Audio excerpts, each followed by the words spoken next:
Bienvenidos a la historia de América Latina, patrocinada por Boston Scientific. Boston Scientific, comprometidos con transformar vidas.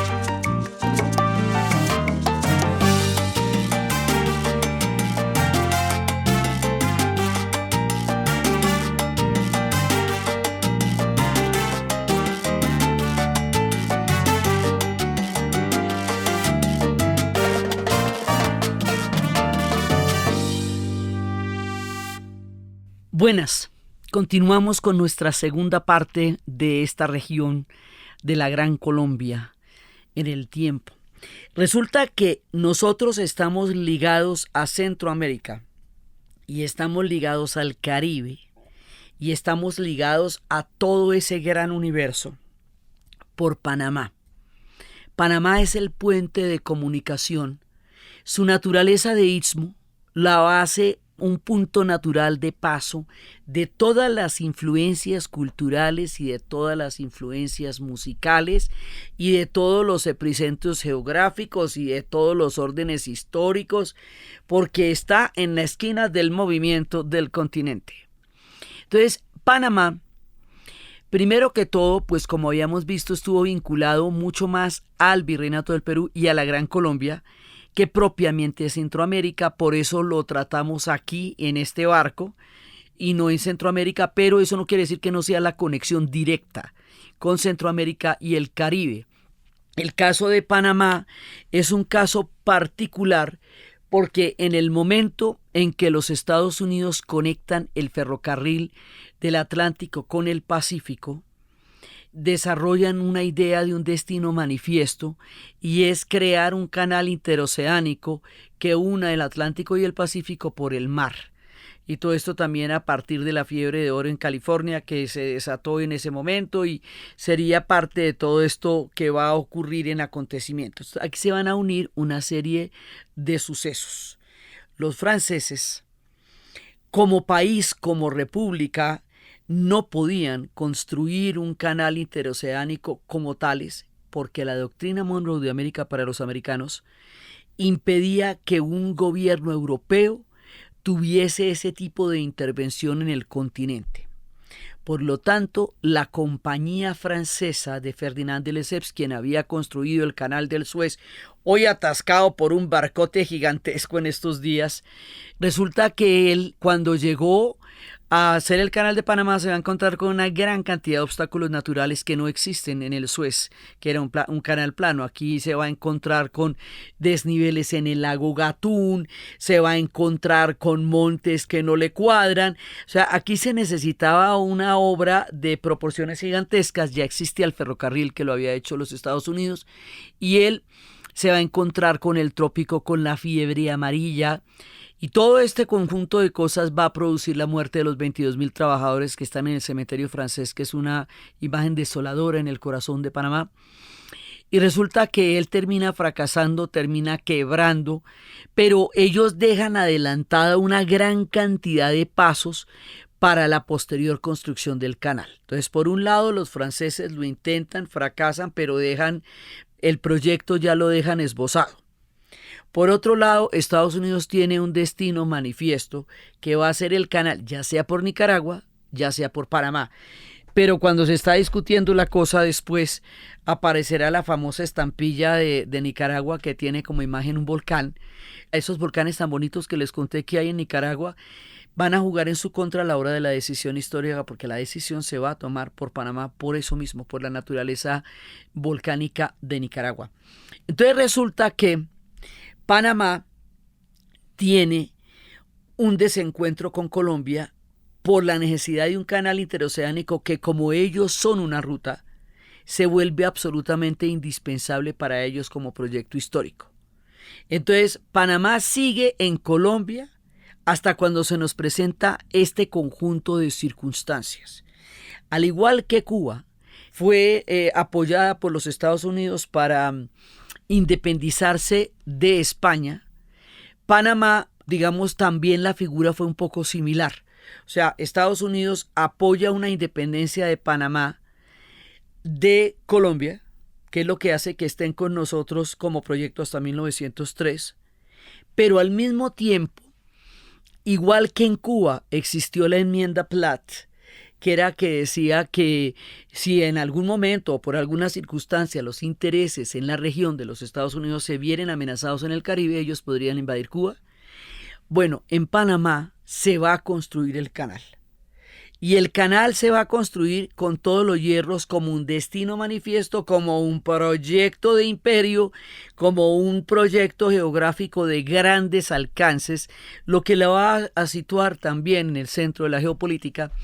Y resulta que cuando se hace el canal ocupa tal espacio de Panamá, porque es que cuando uno va hoy día a Panamá y ve un término que solo existe allá que se llaman las zonas revertidas. Las zonas revertidas eran las zonas que constituían el Canal de Panamá y que fueron devueltas después del Tratado Torrijos-Carter. Y en 1999 los Estados Unidos le devolvió a Panamá el dominio del canal. Pero eso era un montón de territorio. Eso llegó a ser una cosa tan grande y tan influyente que inclusive Torrijos la llamaba la quinta frontera, porque Panamá queda limitando con Costa Rica por Centroamérica, con el Atlántico, con el Pacífico, con Colombia, y entonces dicen esta era la quinta frontera, el canal. Y en el canal existía una figura histórica bien particular, la gente de Estados Unidos que nace y vive toda su vida en el canal de Panamá, tenían el nombre de Zonians, porque era la gente de la zona del canal. O sea, eso era una subnacionalidad, the Zonians. Y entonces ellos, algunos ni habían ido a Estados Unidos, toda la vida habían estado allá en el canal y tampoco eran panameños, sino otra cosa distinta que se llamaban the Zonians. Entonces, este canal va a determinar el destino de Panamá en todo sentido. Y este canal va a hacer que Panamá tenga una posibilidad histórica distinta y viva una historia con los Estados Unidos tan ambigua, digamos, tan paradójica como la que vive México, pero en chiquito. O sea, México es muy grande. Y Panamá, pues, tiene que vivir ese doble carácter de ser un país independiente de Colombia, pero ser una frontera en el canal. Eso va a determinar su historia durante la Guerra Fría, va a determinar su historia en muchos momentos, inclusive cuando los estadounidenses llegaron a Panamá, se enamoraron de los sombreros y se enamoraron de estos sombreros de paja toquilla o de jipijapa, una artesanía propia de muchos países latinoamericanos. En realidad el origen de sombrero es ecuatoriano, pero como lo encontraron en Panamá, entonces lo nombraron el Panama Hat. Sí, el personaje que lo había hecho relevante era Eloy Alfaro, que había sido un personaje muy importante en la historia del Ecuador. Él había nacido en la provincia de Montecristi, que hoy es una ciudad reconocida en el mundo por sus sombreros, donde pueden valer hasta $25,000 unos sombreros de eso. Y en el exilio, Alfaro vivió en Panamá. Y cuando vivió en Panamá, pues se llevó sus sombreros para allá y allá lo conocieron los estadounidenses, cosa que le llevó el nombre al sombrero, The Panama Hat. Entonces ellos van a vivir una historia completamente atípica. En el mundo hay dos canales interoceánicos por los que se comunican los continentes y los océanos. Uno queda en el Suez y otro queda en Panamá. Así de simple. Otros canales comunican tierras como el Canal de la Mancha o el Canal de Vigo, pero así que a usted le toque hacer una magallanada si no puede pasar por allá es el de Panamá, o que le toque, como ahorita les puede pasar, ir hasta el Cabo de la Buena Esperanza para pasar del Mar Rojo a Europa, pues es el del Suez. Entonces la importancia de este canal es una cosa loca porque va a determinar la estrategia del continente. Entonces, por ahí, por donde llegan los barcos y por donde se junta este carácter multicultural de Panamá, porque es precisamente ese canal el que hace que lleguen los chinos, que llegue la gente de Barbados, que lleguen los isleños del archipiélago de San Andrés, Providencia, Santa Catalina, que llegue la gente de Curazao, que llegue la gente de todas partes a construir ese canal y que vayan generando nuevas migraciones que hoy componen a los panameños, que son realmente un crisol de culturas. Oye latino, oye hermano, oye amigo, nunca vendas tu destino por el oro ni la comodidad.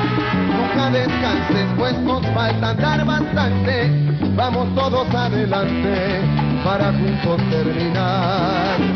Con la ignorancia que nos trae sugestionados, con modelos importados que no son la solución. No te dejes confundir, busca el fondo y su razón. Recuerda, se ven las caras, pero nunca el corazón. No te dejes confundir, busca el fondo y su razón. Recuerda, se ven las caras y jamás el corazón. Recuerda, se ven las caras y jamás el corazón. Hay un personaje que se llama Rubén Blades, y con Rubén Blades nos va a pasar una cosa muy importante.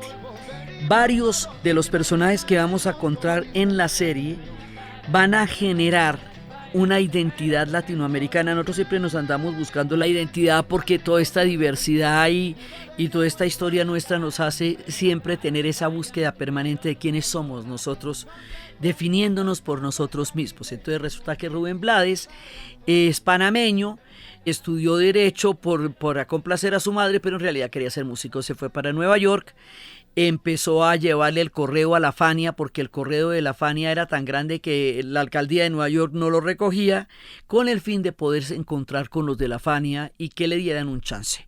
Efectivamente tuvo el chance lo tuvo con Celia Cruz, con Papo Luca, y empieza este fenómeno maravilloso. Pero ¿qué es lo que pasa con Rubén Blades?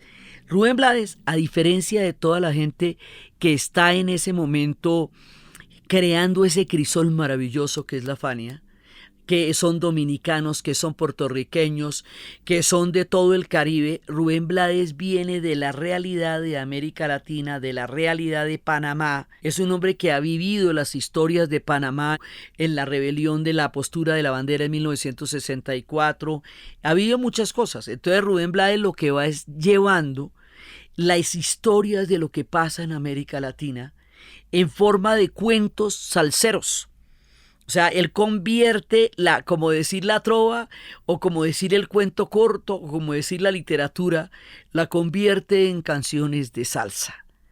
Y le va a dar a la salsa un contenido social tan importante que por eso es que este hombre es parte de esta construcción de identidad que siempre estamos nosotros validando día a día, generación tras generación. Entonces Rubén Blades va a representarnos en esa fusión entre el mundo caribeño, el mundo panameño y el mundo latinoamericano en general, con sus grandes canciones como Pedro Navajas y como Juanito Alimaña. Allá se va a encontrar con los duros, ¿no? Pues como Willy Colón, y va a ser la murga de Panamá, pero también va a haber un personaje que si bien es puertorriqueño, va a tener toda su importancia en Panamá, Ismael Rivera, Maelo, que va a ser el hombre que canta al Cristo Negro de Portobelo, al Nazareno, y este personaje va a ser un culto impresionante en Panamá, y hay esa conexión de Puerto Rico y Panamá, que uno la ve con Calle 13, la ve con Rubén, la ve con Maelo, con Héctor Lavoe. Entonces, digamos, estos fenómenos están totalmente conectados por esa característica de un canal transoceánico, pero también de un canal transmusical, que es lo que es Panamá. Y ese puentecito, que es el puente de las Américas, que uno lo ve cotidiano, pero que en realidad enlaza dos bloques gigantescos de tierra que de otra manera no se hubieran encontrado si no existiera ese istmo particular que significa Panamá.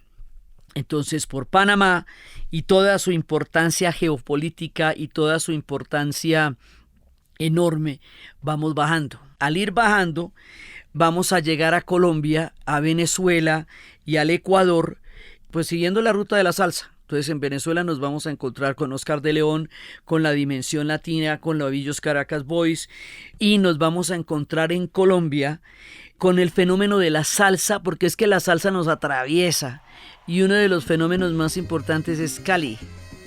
Y en Cali es donde van a llegar todos los salseros, y por ahí es que van a llegar a Colombia, y aquí vamos a tener unos fenómenos musicales de unas grandes características como Joe Arroyo, Fruco y sus Tesos, y el grupo Nietzsche y Guayacán.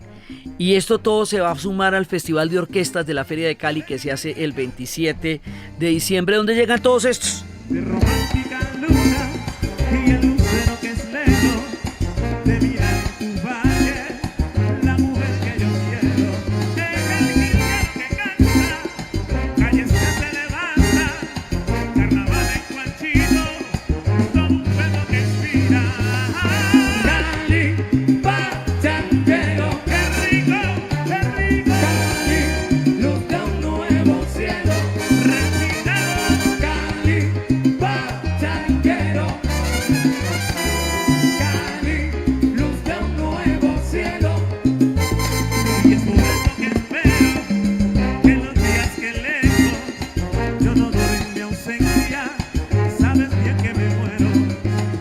Todos los caminos conducen aquí. Si supiera la pena que un día sentí cuando al frente de mí tus montañas la vi, como dice. Entonces aquí nosotros, como somos una casa común, pues tenemos una gran cantidad de cosas comunes, porque pues éramos todos los mismos en una época. Entonces es absolutamente natural que nos una la música, es absolutamente natural que nos una la gastronomía, una gran cantidad de costumbres, una gran cantidad de historias, las compartimos de origen, porque nacimos juntos en este proceso histórico que nos da lugar. Por eso era que hablábamos de las banderas, y por eso todos hablamos aquí español. No es la única lengua, pero sí es la lengua mayoritaria. Y entonces resulta que América Latina tiene una serie de conectores que los vamos a ver a lo largo del continente. Uno de ellos es el maíz. Entonces el maíz se nos vuelve a aparecer, lo tenemos desde arriba, desde México, y se nos vuelve a aparecer en forma de algo que nos va a dar una identidad gastronómica muy importante, la arepa. Entonces la arepa, bueno, pues eso cada uno dice que es de allá. Entonces los venezolanos dicen que es de Venezuela. Y en Colombia no solamente decimos que es de Colombia, sino que en Colombia la arepa es paisa, es decir, es antioqueña, la arepa es de choclo, la arepa es boyacense, la arepa es santanderiana, y la arepa nos recorre por todas partes, y la arepa tiene todas las condiciones. El maíz aquí llegó a la parte colombo-venezolana hace cerca de 3.000 años. Desde el Caribe siempre hemos tenido este contacto con el maíz todo el tiempo. El maíz hasta el final de los tiempos nos va a definir históricamente. Entonces, originalmente era de un vocablo de Cumaná que era arepa, de un pueblo originario de Venezuela. Entonces, bueno, pues ahí sí es que es primero el huevo o la gallina. Digamos que es de todos nosotros, porque realmente somos una misma casa. Entonces, cuando es una misma casa, pues quién se quedó en qué cuarto y quién se quedó con el televisor o con el sofá. Siempre son las discusiones de cuando los hermanos parten cobijas, pero somos una misma casa. Y entonces ahí nos vamos encontrando con unas diversidades que en el caso de Colombia y Venezuela son sumamente complejas y maravillosas. Aquí en Colombia tenemos también una comunidad africana que fue parte de un fenómeno que vamos a encontrarnos también de aquí para abajo, que se llaman los palenques. En esta zona, en nuestra zona de la Gran Colombia lo llamamos palenque, pero cuando lleguemos al Brasil eso se va a llamar quilombo. Los palenques son fuentes de resistencia cimarrona de los pueblos afro que se escaparon de la esclavitud de los españoles en ese momento y crearon reinos libres.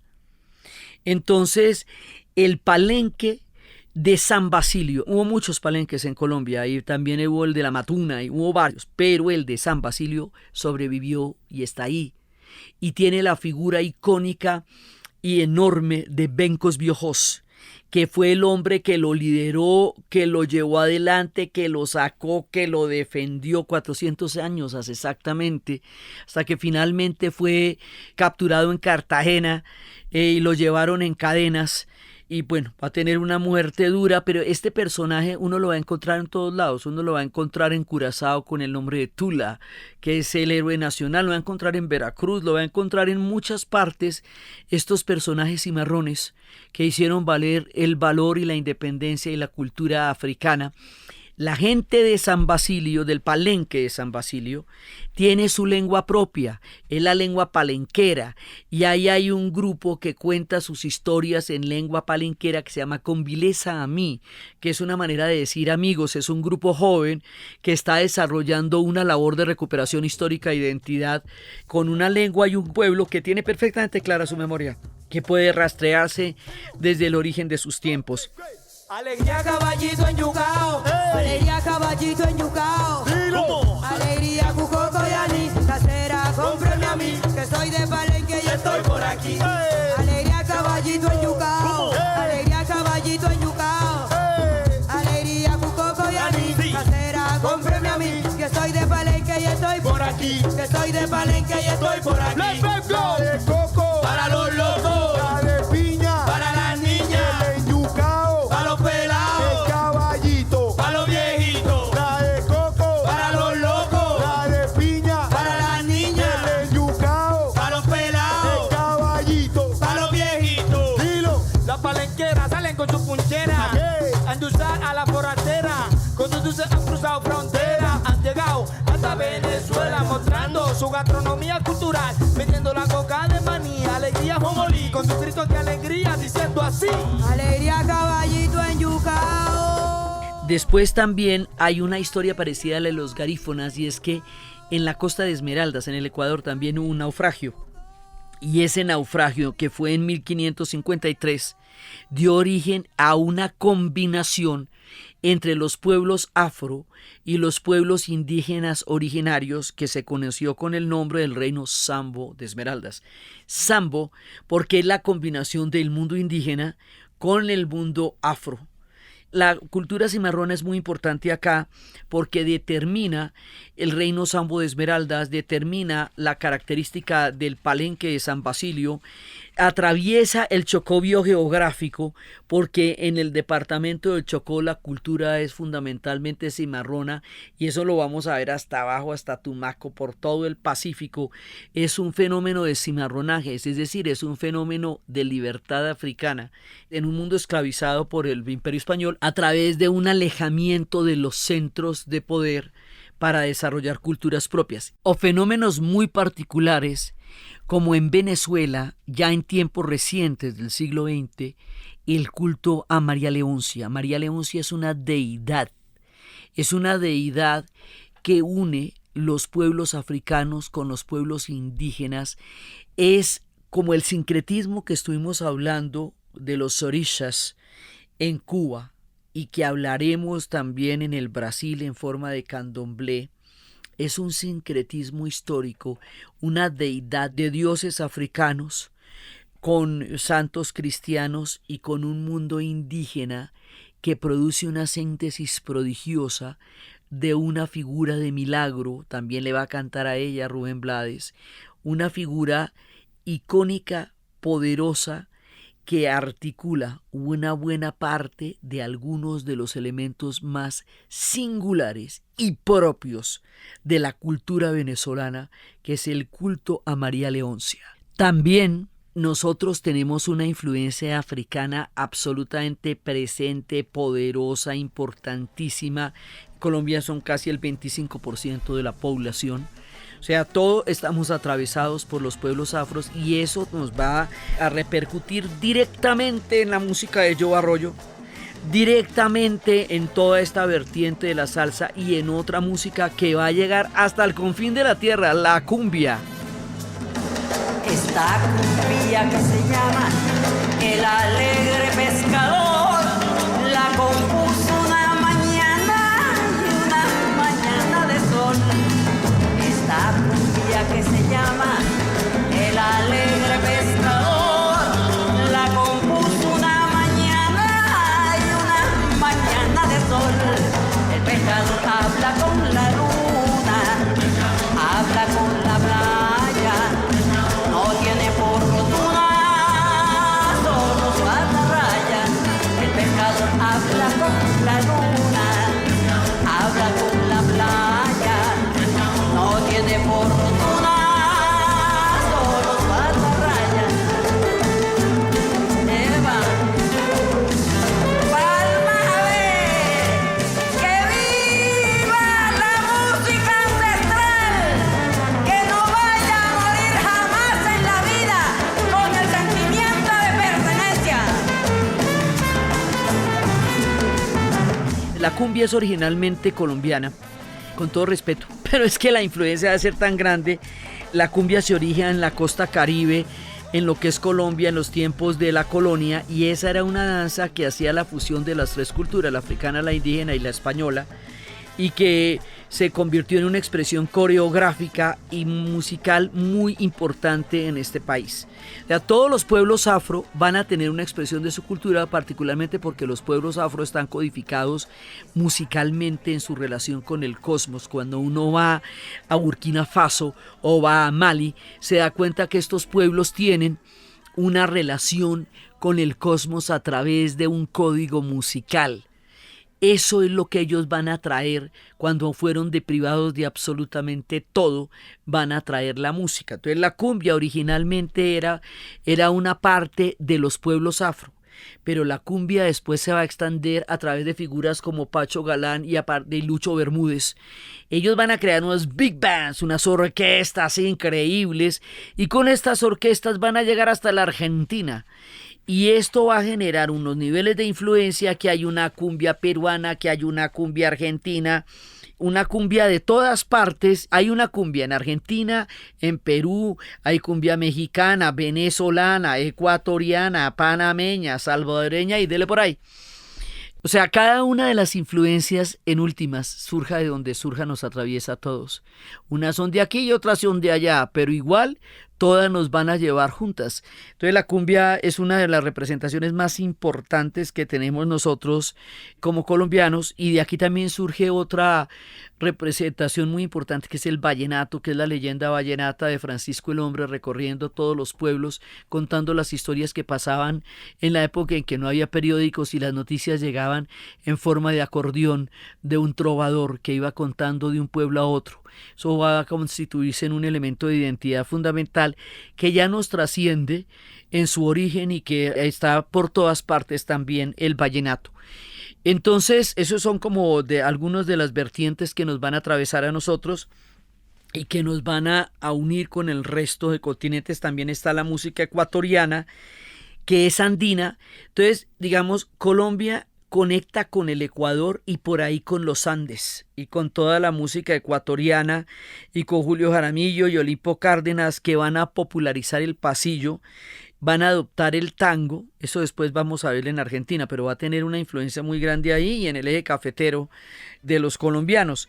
Entonces nosotros nos vamos a unir con el Ecuador, con esta música, y es muy importante porque ahí Colombia se interna junto con el Ecuador en un mundo andino que va a llegar hasta el final del continente. Mejor hubiera sido para mí no haberte conocido. Toda mi vida diera por tener mi corazón tranquilo.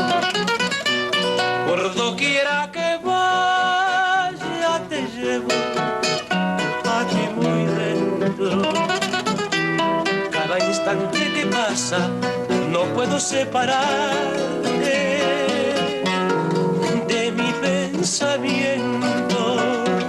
Es tan grande mi pasión por ti que si un día me despreciaras no habría razón de existir mi bien y la pena me matara.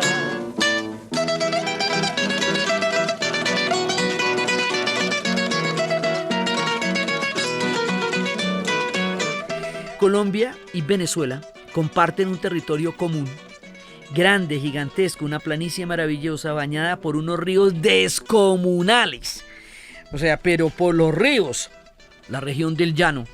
Nosotros lo llamamos el llano, en realidad se le conoce como la Orinoquía, es una sola región, está atravesada por los grandes ríos y está atravesada por estrellas fluviales, una de las cuales es la Estrella del Sur, que es donde va a llegar el Atabapo, el Orinoco, el Inírida, cada uno con su color para formar una maravilla absolutamente impresionante. Allá hay una música de arpa que viene del cante jondo en su estilo musical, que viene de las arpas que llegaron a través del Orinoco y que llegaron a través del Magdalena, del río de la Magdalena, que viene de las diferentes trovas y que va a formar una musicalidad totalmente diferente, que es la música llanera. Allá vamos a tener gente muy seria como Simón Díaz, venezolano, que nos cuenta unas historias absolutamente maravillosas, y grandes músicos de hoy día como el Cholo Valderrama. Esas son historias también, como las de Francisco el Hombre, de Florentino, un trovador que iba contando con el arpa lo que pasaba llano arriba y llano adentro. Esto es una planicie realmente gigantesca y es muy importante porque como nosotros tenemos una marca andina tan grande, como tenemos una cordillera que se trifurca a la altura de Colombia con dos ramales nuevos que no son parte de la cordillera de los Andes, pero que sí nos nacen a nosotros y quiebran nuestra geografía de una manera impresionante. Entonces toda la parte de la planicie nuestra pues es menos visible por la fuerza de las cordilleras, pero es muy grande y es lo que nos une con Venezuela en una frontera de más de 3.000 kilómetros que va desde el Gran Llano hasta la península de la Guajira, donde están los pueblos guayú. Estamos totalmente entremezclados con los venezolanos por una enorme frontera que en realidad son culturas totalmente afines. O sea, nuestra relación con los venezolanos y la relación de los venezolanos con nosotros es una relación visceral, orgánica, de existencia, de origen, por la cultura, por la arepa, por el arpa, por el llano, por todos estos elementos fundamentales que nos van a constituir a nosotros.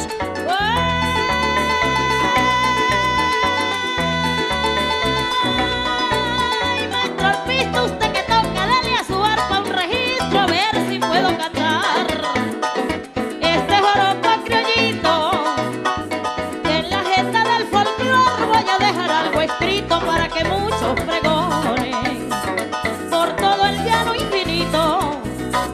Y si me queda algo mal, regreso y lo rectifico. Ustedes como jurados me darán el veredicto, me van a prestar su ayuda si en algo los necesito, porque en la vida folclórica todos somos igualitos, sin protección, sin ayuda, tenemos el mismo mito, luchando por nuestra música y con miles de sacrificios, sin más drama y sin más pliegue. Rápidamente me explico, esto va para las personas que reaccionan como chicos, que dicen que este joropo no tiene ningún principio. Aquí les traigo un mensaje para cerrarles el pico. Este joropo es cultura, por eso lo identifico, una raíz del folclor, el alma y su gentilicio. Por el lado de Panamá, nosotros tenemos un fenómeno geográfico poderosísimo que se llama el Tapón del Darién, la región del Darién. Eso es una selva espesa que antela el sueño de una carretera panamericana. Es el único paso que no se puede atravesar por tierra, porque eso es uno de los puntos más complejos de la geografía, que es el Tapón del Darién. Entonces, digamos, con los panameños estamos en el choco biogeográfico por el Tapón del Darién, con los venezolanos por el llano y por la Guajira, con los ecuatorianos por el sur de los Andes y bueno, con los brasileros por las selvas del Amazonas. Ya llegaremos allá, pero digamos todo está conectado, ¿sí me entiende? Todo está conectado y esa conexión es la que nos hace latinoamericanos a nosotros. Esas conexiones de la música y esas conexiones de la geografía. Ahora, cuando nosotros nos metemos en la literatura, pues son palabras mayores, porque pues Colombia pone a Álvaro Mutis, a Gabriel García Márquez, pone a William Ospina, pone a Laura Restrepo, por a decir algunos. Los venezolanos ponen a Andrés Bello, que es el hombre que va a modificar el español de la Real Academia y el español de Andrés Bello, que tiene toda una interpretación de la gramática. Por los panameños están Mariano y Justo Aerosemena, Jorge Icaza por el Ecuador, que en su novela Huasipungo nos va a dar una perspectiva enorme y desgarradora de la historia de los pueblos originarios en el Ecuador, que tienen una influencia tan absolutamente poderosa y tan importante en la cultura, que la determinan de tanta manera y que han sufrido una larga historia de tristezas y esperanzas que se ve reflejada en esta novela. También en Colombia, José Eustacio Rivera con La Vorágine, Juan Montalvo por el Ecuador, Jerónimo Osa también panameño, Olimpia de Ubaldía por Panamá, Doña Bárbara, ni más ni menos que Doña Bárbara, Arturo Uslar Pietri por Venezuela, un personaje de una poderosísima literatura, Mónica Ojeda. Y en las artes plásticas tenemos un par de gigantes de ar alaridos, Fernando Botero y Guayasamín. Guayasamín en el Ecuador con esta capilla del hombre, una capilla humanista, y este hombre que ha trabajado y trabajó en toda su obra por la solidaridad, por el sufrimiento humano. Digamos, por lo más profundo que puede unir a los seres humanos es la obra de Guayasamín. Ahora, nosotros tenemos otra cosa que es una fantasía, pero es muy importante para entender a los latinoamericanos. Ese sí es un tip de entendimiento de nosotros. Las telenovelas. Las telenovelas nos atraviesan y en una gran medida moldean nuestra idea del mundo. Las telenovelas, las hay las mexicanas, que fueron absolutamente famosas, las hay las venezolanas, que hicieron carrera e historia, estas como Esmeralda, como Topacio, todas las grandes telenovelas venezolanas, y nosotros los colombianos entonces vamos a tener las telenovelas como Café, vamos a tener como Caballo Viejo, y vamos a tener una que nos va a trascender por todas partes, Yo soy Betty la Fea.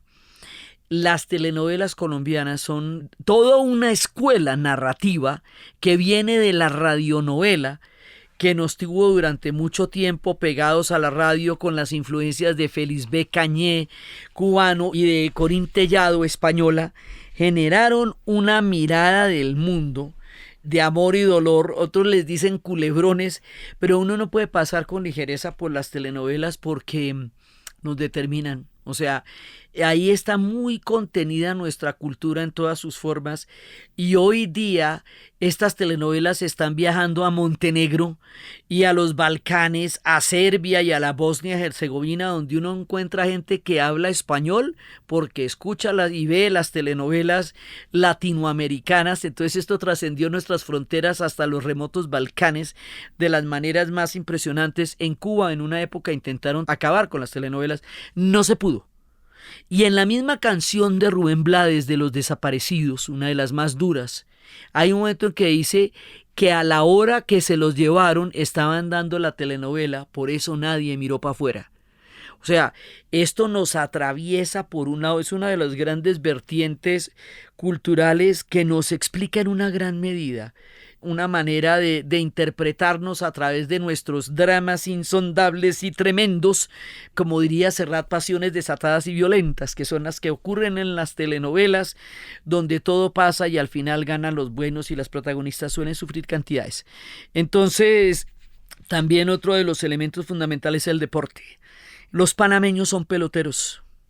Por toda la influencia con Estados Unidos son peloteros, igual que los cubanos son peloteros.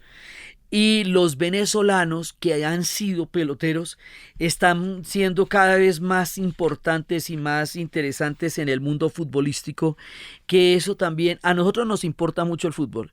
Nos define, nos importa, nos determina, pero espere que lleguemos más para el sur. O sea, esto ya poniéndonos brasileros, uruguayos o argentinos, se va poniendo mucho más fuerte. Pero ya aquí en Colombia eso es una cosa, un fenómeno muy importante. Es como uno de los puntos de identidad de país, la selección Colombia. Entonces, nosotros vamos creando todos estos hilos que nos van tejiendo en una hermandad histórica muy poderosa, y cada uno se va a conocer por algo. Colombia por el café, Ecuador por el cacao, Venezuela por el petróleo, y todo esto, digamos, va a entrelazarse. Nosotros somos un tejido.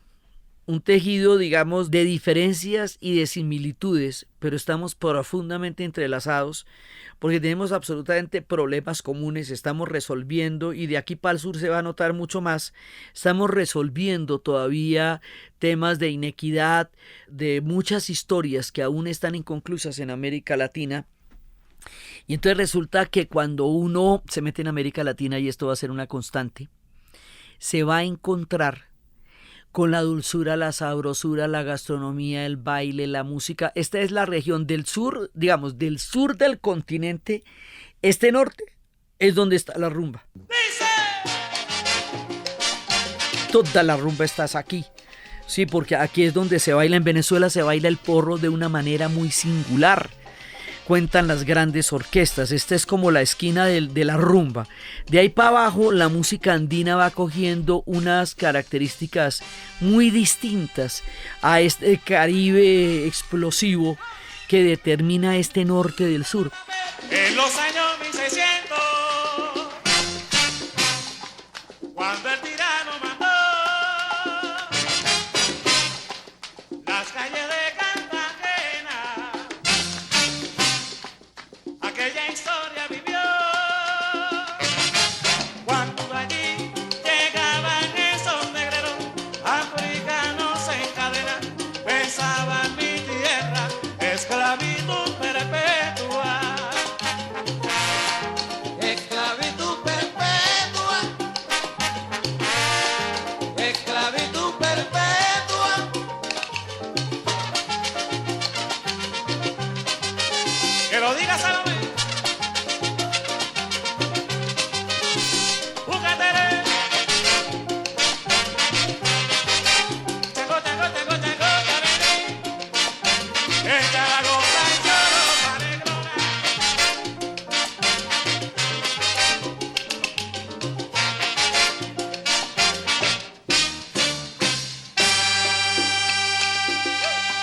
Así como somos de sabrosos, así como somos de gastronómicos, así como tenemos de esta literatura, esta poesía, esta gran cultura, y como también tenemos los dramonones de las telenovelas, tenemos unos dolores históricos muy grandes. Y toca que nos acostumbremos porque en todo el continente nos pasa lo mismo. Ya lo vivimos en Centroamérica.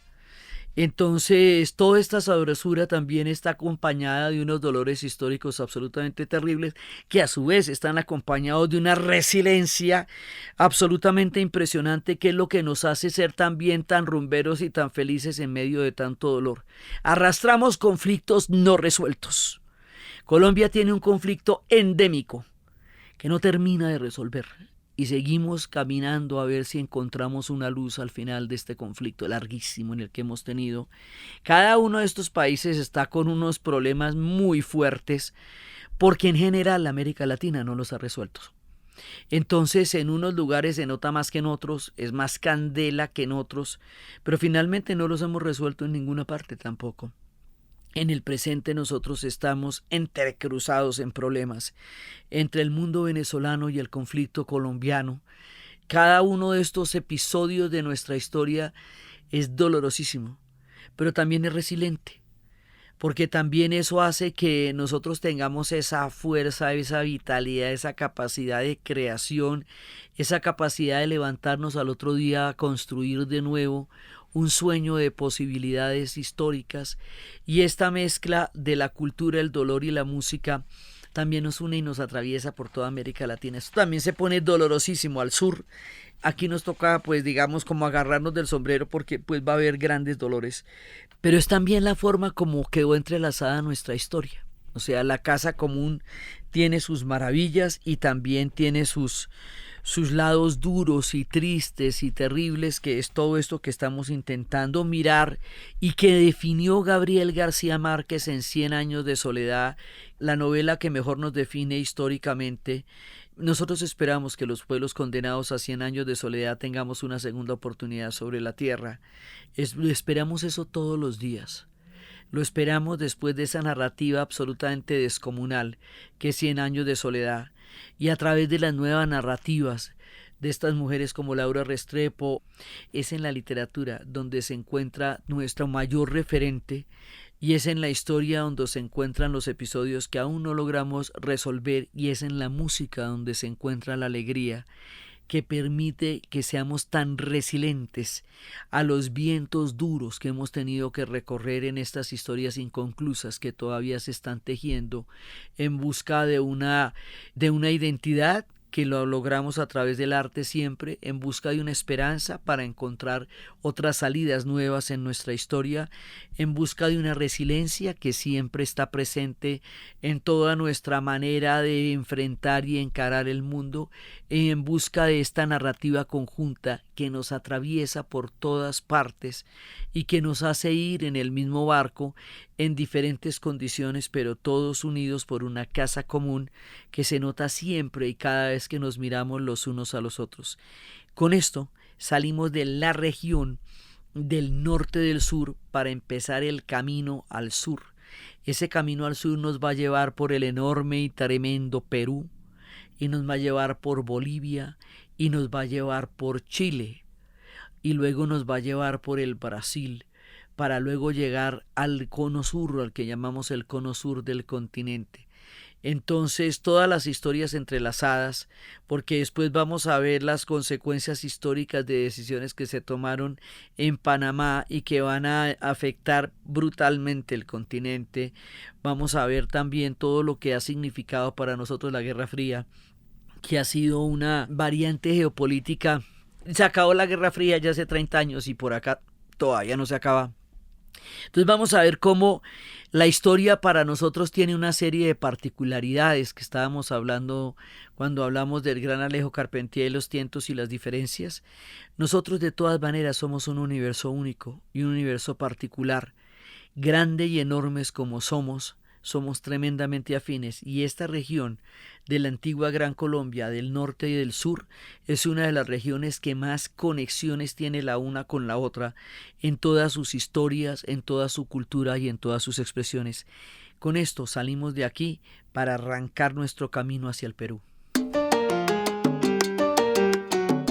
Entonces, desde el Canal de Panamá, nuestra conexión con Centroamérica, Rubén Blades, Maelo Rivera, desde el gran tejido histórico que somos con los venezolanos a través de los llanos, desde nuestro encuentro con el Ecuador por las Lajas, por la mitad del mundo, por Alfaro, por sus historias, por el Chimborazo, por su belleza impresionante, desde nuestro encuentro con estos pueblos de una misma casa, de una misma región, de un mismo tejido, de una misma cena, de la comida, de la gastronomía, de la cumbia, del vallenato, de la música llanera, de la salsa, de toda esta gran cultura desde García Márquez y Jorge Icaza y Arturo Ular-Pietri, los grandes narradores de nuestra epopeya histórica, y nuestros sueños tejidos y nuestras esperanzas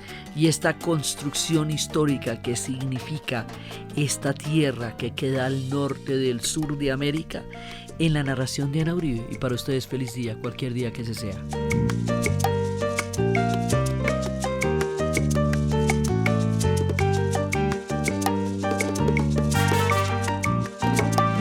Este podcast fue posible gracias al equipo de la Casa de la Historia.